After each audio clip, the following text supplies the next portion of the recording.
My name is Shameeka, and this is my video out. Maybe you'll edit that.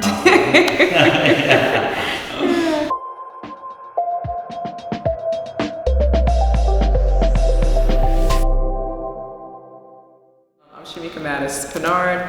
I'm from Brooklyn, and I'm a psychotherapist with the New York City Affirmative Psychotherapy Practice. We serve adults at 18 on through, whatever age, who are queer and trans people of color. Born and raised in Brooklyn, lived upstate New York for college for a bit, then Philadelphia for work and school, and then found my way back about 11 years ago to Brooklyn. Now I'm in Queens. So I'm the crack era baby, and the 80s baby, Reaganomics baby, all that. So some people say it was dangerous. I thought it was beautiful. Definitely grew up poor and, in somebody's hood, or a couple of them, in Bed-Stuy and Fort Greene. And if I'm thinking about my queer identity, in that there wasn't too much space to explore that, even though gay people were everywhere. And now I know trans folks are everywhere, and I'm like, oh, there was stuff happening in my hood. Because now it's like safe to be that and safe to show that. But it was hip hop. It was, I don't know, summers are probably the best way to think about Brooklyn and think about New York City. So I'm thinking about Times Square before it was all cleaned up and bright. But it was fun, and there were, fire hydrants pouring into the streets, all that. But yeah, I think about like my mom's touch. I think about the Caribbean piece of my identity, which is on my dad's side, and Flatbush, Nostrand Avenue, things like that. But yeah, it was a place where I could play outside till dark, like the stories go. And even though you had things like violence happening in the streets and all that, you could still like have community.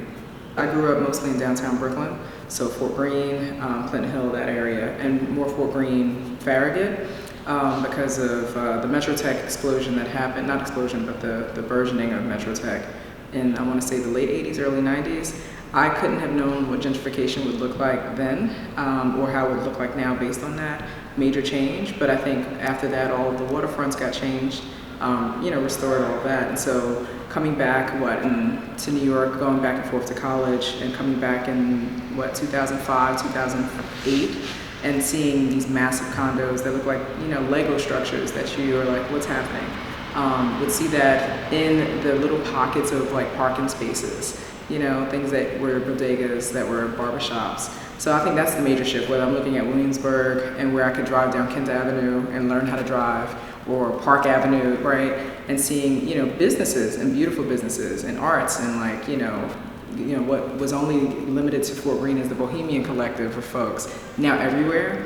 I think it's a lot more diverse, but there's been something that's, I think, a little bit more lost. But the thing I love is also being able to kind of get, what I need in so many different neighborhoods now, so that feels different. The first time.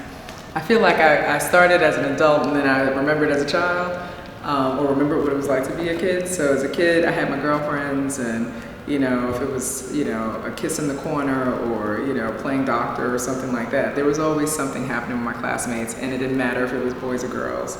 And I liked girls more, but then something shifted in high school, or maybe junior high school, because you get catcalled and all of this, street harassment starts to happen. Your body's changing, or at least mine was. And so I started dating boys, just more, socially, and thought, okay, well, everybody's got a little gay. Everybody likes somebody that looks, more like them or whatever. I didn't have any queer context. Nobody was saying queer to me anything positive, that's for sure. And even though my parents both dated within dated men and women respectively, my mom would never say she was gay, even though she dated this butch lesbian in my early years. My dad dated gay men, certainly trans folks, but that wouldn't come out till I was an adult. And the families knew this, but it was still not talked about. So there was no space for me to just say, hey, I'm LGBTQ+. But my mom, once I came out as an adult at like 22, I think I didn't come out to my dad till I was about 24. My mom had passed by then, and my dad asked me a question about how I knew, or where I think being gay came from. And I thought, oh, this is one of those conversations. I don't really want to have this with my dad. But essentially, he wanted to admit some things about himself, right? So we had a coming out conversation together, and that's when he told me that my mom always knew. because they raised me separately in separate homes, and my mom did most of that work. And so my dad said that my mom told him when I was about 8 that, hey, you know, not only do you have a gay daughter in whatever language she used, but also she's not gonna like purses and things like that. So there was some gender, you know, expression happening, or gender identity naming in that, which I appreciate. But the first time I knew, I would say I was an adult, where I fell in love with a woman. I liked one woman, fell in love with another woman soon after that, told both of them, dated one of them, and left my boyfriend and, you know, ditched some plans that he had for our lives. And then just never looked back. And so I initially said bisexual, and now I just say queer because I think it's a mix of things, which I appreciate about myself. It's beautiful to remember, but there's a lot of like homophobia that happened in the music. I'm a big music fan, and in like joking with folks and all that. So there wasn't safe space, and I'm half Caribbean, so you know that and my American blackness. You know, there's always this argument about whether being queer is some white shit. And you're just like, what are you talking about? And I know our history, right? So I'm like, gay people have been around since the beginning of time, so have everybody, right? And gender non-binary, or gender non-conformity, non-binary pieces, like that's in everybody's culture. But growing up poor in a black neighborhood, you know, there was no space for that as an added marginal identity. And so, you know, it looked like a very lonely place to be. So I wonder if I were a child growing up now, if I would feel more accepted, or feel more seen, or feel like I didn't have to pick, or if I had to, you know, like had to say something, even though my expression and identity kind of speaks before my sexuality, or speaks for it. I look at my mom. My mom is, both my parents are deceased now, and I look at my mother more so because she raised me mostly primarily, and had very complicated love relationships, and mostly with men, cis men. But she had this one, I know she had a few girlfriends, but I know she had this one who wasn't the greatest girlfriend, but was, you know, family oriented, all of that, a part of my early childhood. And my mom was out in all of that, right? She never ever said anything about being a lesbian, being bisexual. I mean, my mom she didn't talk about anything related to her sexual identity, but it was right there in my face. It was right in my family's face, right? And so I'm like, how did they freely talked about what they didn't like about this woman, especially because she was a woman. And they talked and they made jokes and all of that. And so like I make a choice when I out her. And I'm like, how would I talk about that if she weren't here? But I think I still would, because I'm just who I am. But I think about the piece around like, do I have to, you know, out myself or not, right? Because I was forced with that when I would say I'm a woman loving women as a kid or as a young adult. And then as I morphed in my sexuality, I'm like, no, I'm a lesbian. I was like, yeah, but that term doesn't really sit quite right either. But people were always on me like, no, you have to use this terminology, you have to use that, right? And so that was a hard thing. But I think about my mom, and I'm like, no, it gives me power, and I feel like I affirm her when I tell this story, because I'm like, everybody knew anyway, you know, but she just didn't have the language, right? Or she didn't think there was safety to necessarily stay in that relationship. I don't even know if she should have, but you know, like to be supported in that and to have that with my dad. My family, it wasn't until my dad died that my family started saying some things that I don't know if they were afraid of him or afraid of his reaction. I don't know if they were protecting, I don't know. But because my dad came out to me and would still say things that were slanderous about what he was not, you know, but he was still like, I think you got this from me because I'm, you know, I'm living queer even if I'm not saying it, right? And he wanted to know so much because he just didn't have the space to do that in his cis male identity that was supposed to be hetero. And I'm like, yeah, you were and you weren't, right? Depending on, you know, like you were queer. And so like even in that, my families would say things about the sheet selection when they were cleaning out his house. I'm like, what is this, you know, what are these flowers on these sheets and all of this other stuff? I'm like, it's just sheets, you know? Or they would talk about the trans woman that was his friend growing up in the Caribbean, and they had a really terrible name for it, but I got what they were talking about. And so I'm like, there are pockets, like some of the coming out process I think is so hard because there's so many things that people don't say about sexuality in general or about, you know, gender expression or gender identity in general. And there's a lot of shame around it. And so, you know, those are the only two stories that I ever share that aren't mine, but they're a part of my identity because they were always in my life. Their sexuality, their gender, or their variations, right, were always in my experience, and still I didn't have space. right? To be this out woman or to be this out Black woman. And I'm like, yeah, I'm not going back to that place, you know? And I mean, I know they were proud of me, so there's that. I got to come out to my dad. My mom always knew, but I never got to come out to her. So. I've read in some early works that I was a triple threat. And in some settings, that's a beautiful thing. When you hear that term, you think about music, you think about the arts in general. To be a Black queer woman in that is, you know, not a great thing. But it is a beautiful thing. So I do a lot to continue my healing.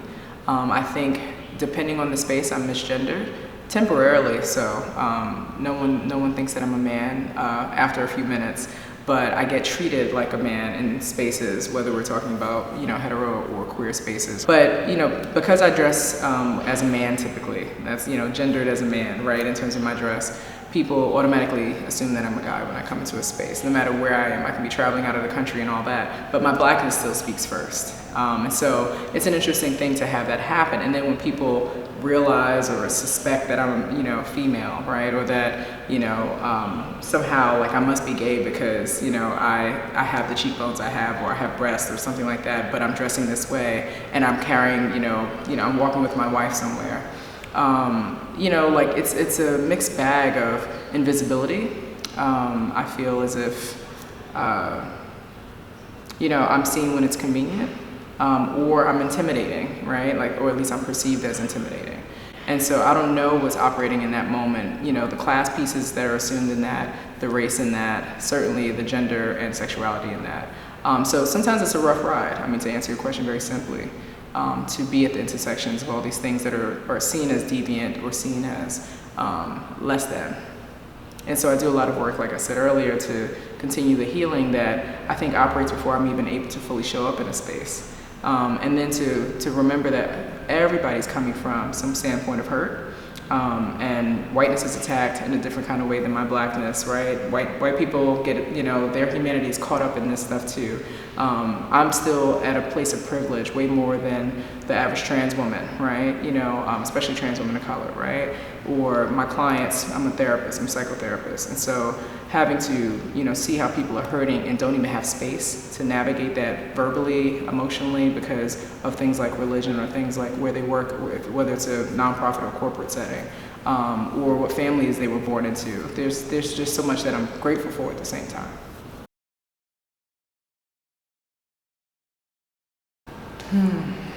Keep community, seek out community, open up. I'm very verbose, so it's easy for me to just tell people shit, or tell people things about, you know, where I'm from, what I'm doing, and why, and all of that. I like to interrogate a lot of things because of what I do for a living as a psychotherapist, but also I like to listen and learn from people. So I was just with some friends last night, both who are, you know, they're straight. One is very, very clueless about anything queer theory, you know, doesn't understand non-binary concepts. Will say, wait, what are these pronouns they're talking about, you know? And so she needs a lot more hand-holding, but this is somebody who still will fight for me, you know, proverbially, or maybe even physically, if I were harmed or if I were threatened or something like that. But then I have this other friend who I was with who is an ally through and through, understands all, not just terminologies, but the frame for which my life matters. Then I have my queer spaces, and I have my, you know, genderqueer spaces. And so I think what I would suggest to folks is that they are in community whenever possible, and choosing even work that affirms them. I remember a family member telling me how hard it was to work in law enforcement, which is a field that I'm familiar with and worked adjacent to through my social work. And it was so hard for them to just be who they were because of not just the uniform and all of that, but just the military culture of their work, or the paramilitary culture of their work. And so even having a workspace that lets me dress like this matters, or that doesn't, you know, have something weird on the bathrooms, or is, you know, forcing down some hate rhetoric. And so I think keeping community in all spaces as much as possible, but also just being honest with ourselves about what we need. Because sometimes it can be so layered, the pain that we're in, because we're not, even in coming out, we're not allowed to be who we are. Or there's some policies like we know of currently that are trying to strip our rights. Besides just overall erasure, I think there's some folks, I know there are many folks, you know, I wouldn't gather a percentage, right? But I would say that there are a lot of people in this country who think that somehow we're, you know, we have so many rights and we're taking theirs. And that sounds familiar as a Black woman coming up in this world, where things like affirmative action got attacked. And I'm like, you know, I didn't even benefit as much as some other folks from that, but I still deserve to benefit from it, right? Because of the history of this place. So I think about the erasure of queer and trans folks, or the potential erasure through laws not protecting us, and through things like adoption and or marriage being attacked, or you know, military status being attacked, or where I get to work being attacked in general. And it's like any legal constraint that can be put out there is being put out there. So I think not acknowledging, not changing language and literature, especially political literature, and certain research that it just doesn't even think about or consider queer issues, is where I think it's just like an insidious thing that's happening. And then there's the overt hatred that's happening in our national and state, you know, administrative kind of processes. So, you know, I don't want to name 45 and do all of that, because I'm like, he's one factor in all of this, and he's an idiot. But, you know, there's a lot of other ways that people are navigating, you know, their neighborhoods and still wondering if they're going to be attacked by police or undermined or arrested, right? There are ways that people are fearful in their own families, right? Gay children are still more likely to be abused in a certain kind of way, and not protected in other ways or neglected in other ways. Trans kids don't get believed, right? Like, there's just so much. And so I think it's happening in so many different pockets. It's hard to name the one thing, and it just feels like erasure, it feels like punishment.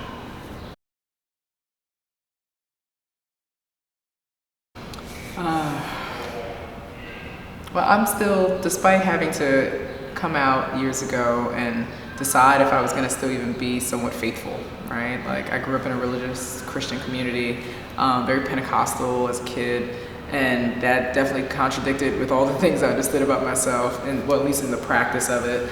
But, you know, I was like, well, you know, I guess Jesus is kind of radical. I'll still maybe sort of kind of delve into that. I'll tap into this Buddhism over here. So I think, you know, any kind of faith-based, you know, thing that allows me to have voice and to have healing opportunities, and to have, you know, access to myself. I think that's what religion does for me in moments. I would say spirituality more so, because I don't go to anybody's church or mosque or anything like that.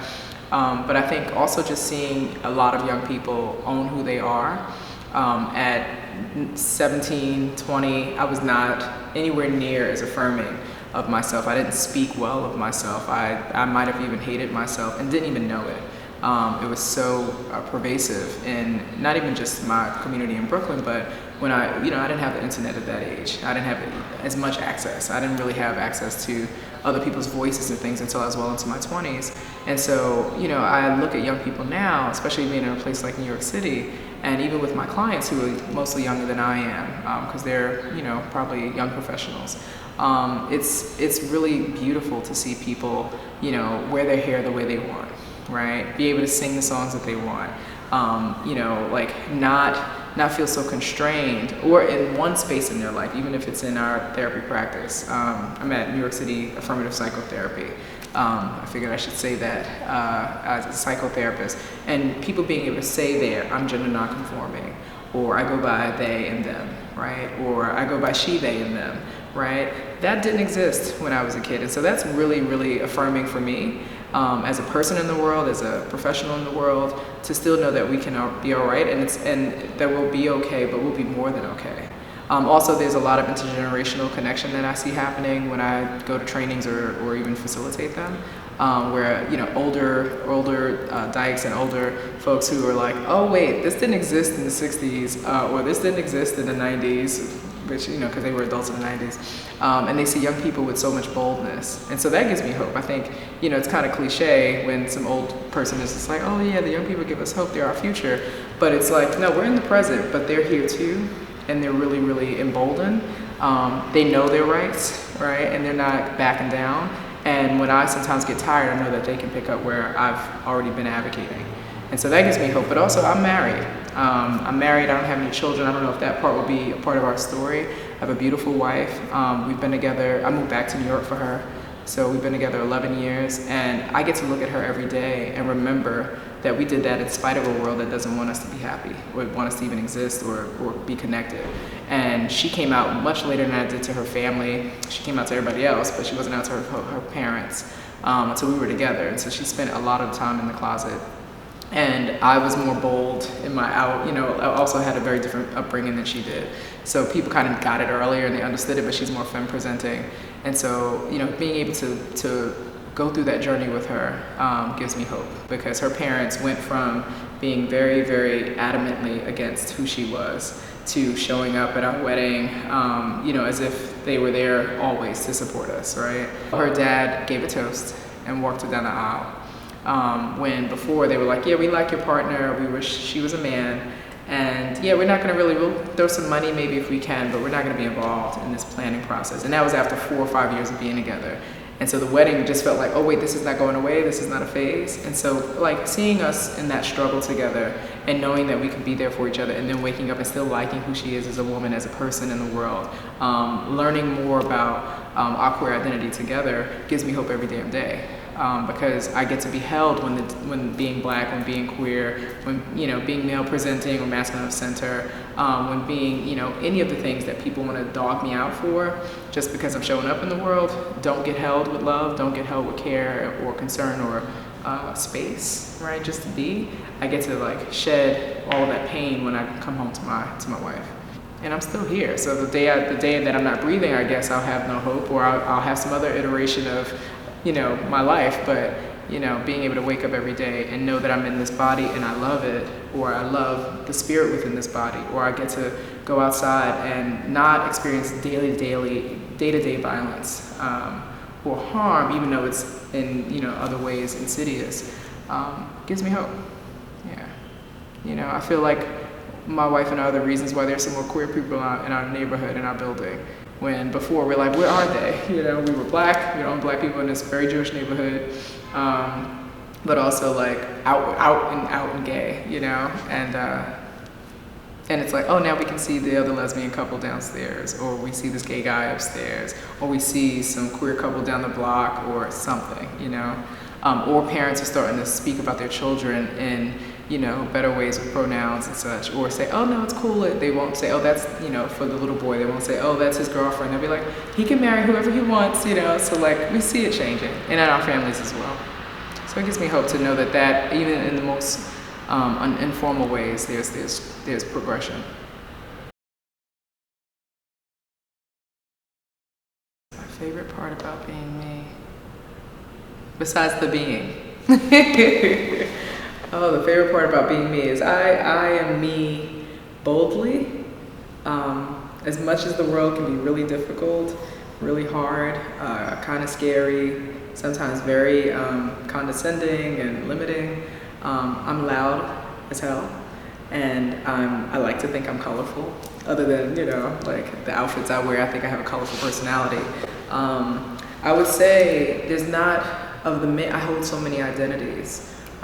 As a kid from Brooklyn with black parents from the South and the Caribbean, as a queer person in that, as a person who loves men, who loves women, who loves just being able to choose, right? Like how I show up in the world.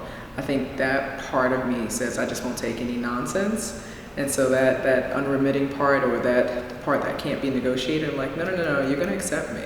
So I love that part of myself, because I don't know where I really got it.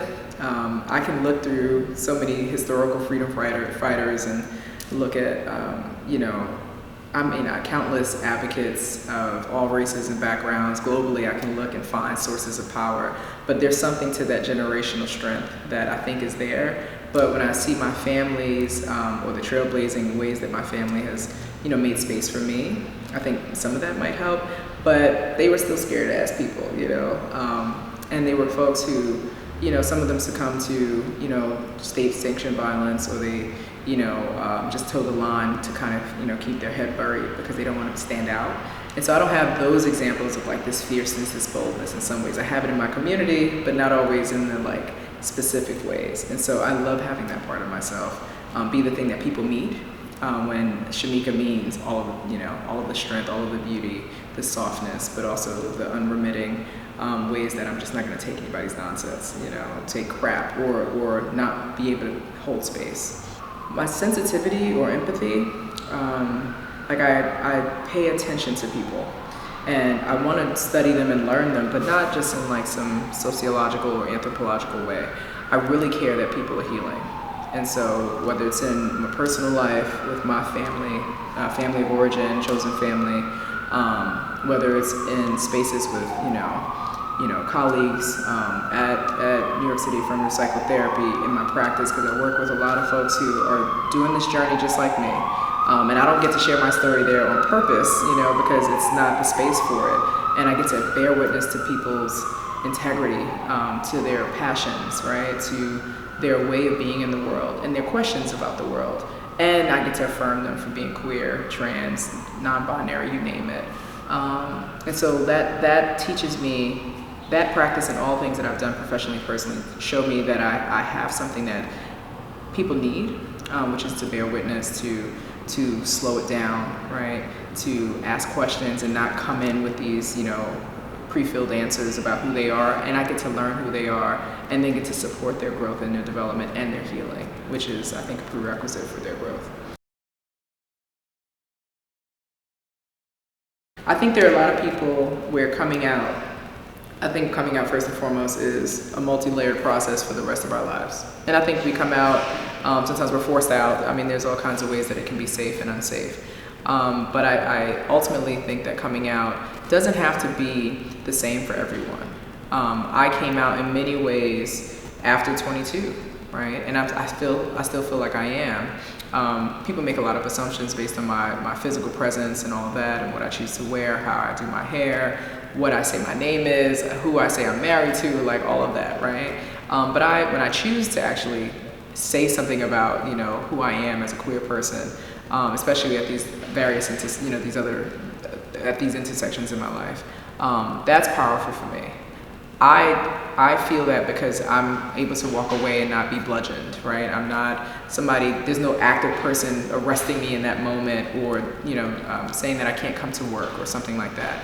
But I know that that's happening in the world all the time. And so that's where I get conflicted about people having to come out, because it's not always safe. And most times it's a very complicated process, especially because even if it's safe physically, there's an emotional journey that takes place where families are making adjustments and they're grieving. And we're grieving who we thought we were or who we knew we weren't, but still had to fake, and play as. And so I think coming out is a multi-layered, process, and it has different entry points for everybody. And so my main thing is to support people in doing it and saying, okay, so what do you need to say this thing at work? Or what do you need, to be able to wear this outfit, right? Or what do you need to show up to your partner or have your partner show up to you in a certain kind of way, right? When, couples counseling or family counseling for queer families, very, very different and nuanced, right? Than for folks who would claim to be hetero, right? And I'm not even sure that that's a thing, because I still think everybody's a little gay, like I did as a kid. But I think the coming out journey is important. I think sometimes it gets too politicized. And I think that's because of dominant culture, and that's okay. I think I'd rather that, and I'd rather have a Stonewall, right, story than to not, right? Even though there's a lot of violence and a lot of pain in that, but there's a lot of beauty too. And so I'd rather have movements like that to affirm me to be able to come out. But I just know that, asking a 16-year-old or a 65-year-old for, somewhere in Minnesota versus somewhere in New York City, very different experiences and safety, maybe not precautions, but, safety options for them. And so I want people to feel comfortable first and foremost with who they are before they have to tell anybody or show anybody anything. And honestly, I just want the world to catch up, and I don't think we've done that yet.